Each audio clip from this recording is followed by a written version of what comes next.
We are already halfway through 2024. But now, since we're halfway through the year, it's time to rank my top 10 best movies of 2024 so far. But before we start, 2024 hasn't really been the best year for movies so far. A lot of the movies I watched were just fine, okay. Not a lot of best of the year. So most of these bottom 4 are going to be about 3.5 out of 5 stars. To also note, I have not seen Furiosa or Challengers. I haven't had time to check out those movies. I wanted to watch them, but since I haven't seen them yet, they're not on this list. But without further ado, let's start.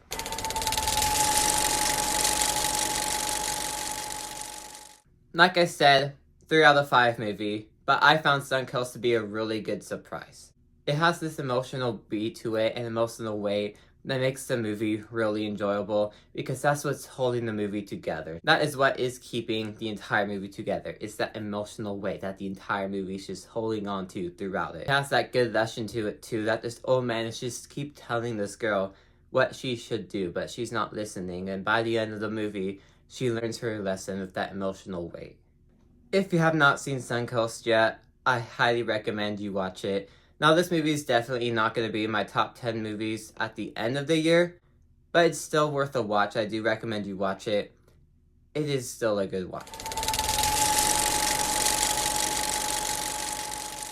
Now, another movie I was surprised by, Orion and the Dark. This was a DreamWorks Netflix movie, and I was really surprised with the whole lesson here. Now, it can get over the top and crazy at the end of the movie.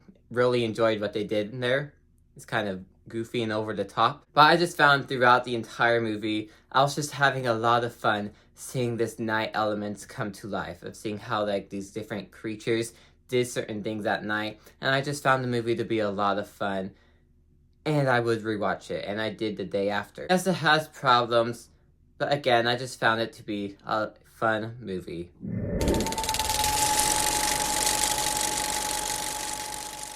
Another fun movie, Abigail. I really enjoyed this vampire movie with the over-the-top gore and amazing cast. Like, even everyone in the cast does an amazing job. Even the little girl in here. I don't know her name, but the main girl, the vampire, she's amazing in this movie. And I just really enjoyed the premise of these people trapped in this house, not knowing where to go, and there's just a vampire killing them off. Now, once the movie kicked into gear, that's when I had a lot of fun with it. The beginning can be slow, but I did really enjoy Abigail.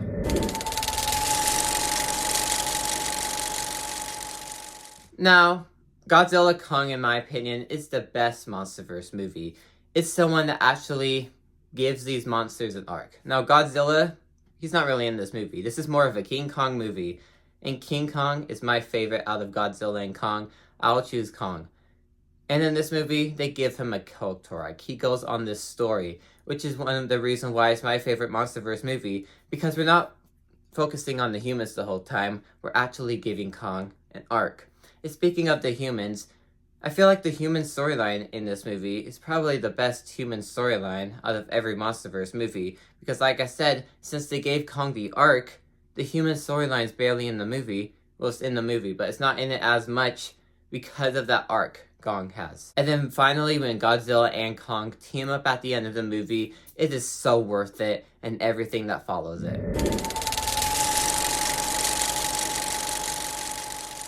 A Quiet Place Day 1 kept the heart that the original Quiet Place had. It had that heart that it needed to make a Quiet Place movie. And I love how the setting is in New York, the loudest place in the world.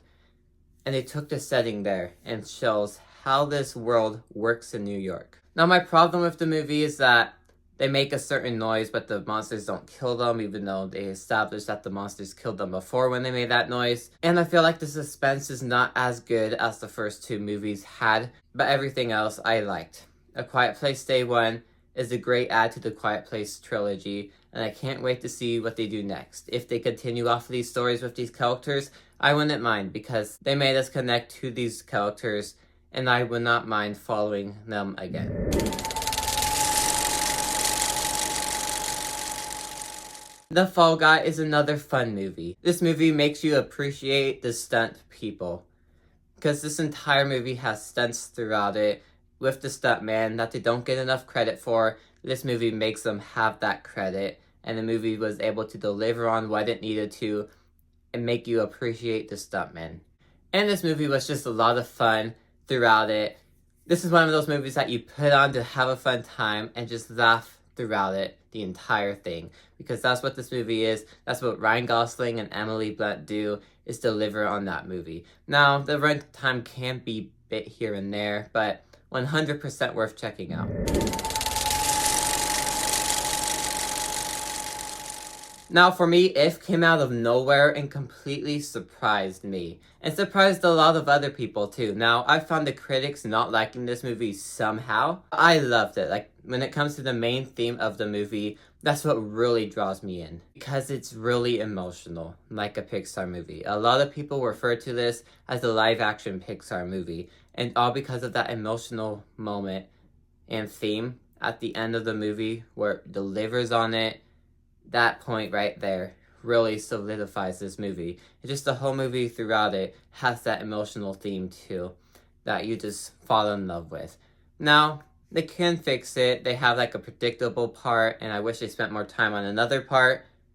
But If it was a really fun surprise and emotional one too. And if you have not seen If yet, I highly recommend it.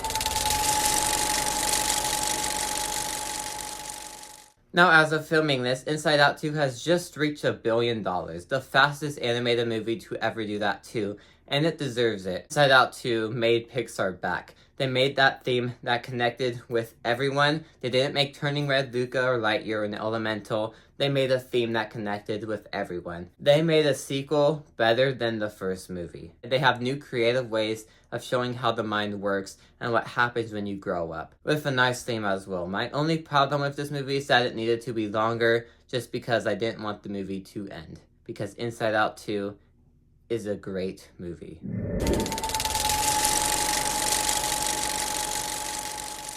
Kingdom of the Planet of the Apes is good as that original trilogy. Such a great sequel, and continues off of that legacy that Caesar has and made a new story with this new legacy that they're building up to. Now, I do have a few nitpicks here and there, but Kingdom of the Planet of the Apes is 100% worth checking out.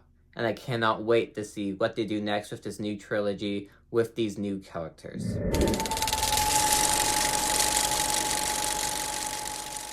But of course, number one, without a surprise from anyone, is Dune Part 2. Now, of course, Dune Part 2 is number one on this list because after I watched this movie, it was in my top 10 favorite movies of all time. The score is amazing. The visuals are amazing. The cast is amazing. Everything about this movie is amazing. And it does a really good job at continuing off of the first part and makes a really great second one out of it. When it comes to the new villains and everything new introduced here, I loved it. It's now one of my favorite movies of all time, and I cannot wait for Dune Messiah to come out, and they have officially put out a release date of December 2026. So it's only 2 years away, so we don't have to wait that long. But Dune Part 2 put such a great everything. So Dune Messiah. I don't know how they're going to do Dune Messiah 2 because the book is nowhere near as good as the first book. But the director also said he wants Dune Messiah to be better than Dune Part 2, which that on its own very intrigues me. But with that, that was my top 10 favorite movies of 2024 so far. Thank you guys for watching. If you like this video, maybe these ones on the side will interest you too. Like and subscribe, and see you guys next time. Goodbye.